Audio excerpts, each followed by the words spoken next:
What's up, showbiz fans? I'm back for another vlog and look who's with me right now. I'm with... Piolo Pas. Mike Tan. Mike Tan, of course. Kilalang Mike Tan. So Mike Tan, ready ka ba for acting challenge? Of course, anytime. Yes. House of Lies. Sana naririnig nyo, di ba? Hindi ko rin marinig yung sarili ko eh. Ang dami natin dito. Okay, go. Okay. House of Lies. So parang may confrontational ka based sa wording na gano'n. Well, sabi mo galit eh. Ayun na ka. Parang, so parang quiet ka rin. Matahimik na ako magalit. Unless nasa argument na kami. Argument na lang. Paano naman pag kunwari nagtatampo ka?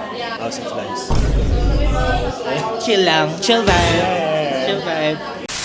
And then paano lang pag nakita mo yung mahal mo may kasamang iba? House of Lies? Tanay ko. May question muna. Asawa ko ba yun? Parang ganun eh. Siya ba yun? Siya ba yun? Siya ba yun?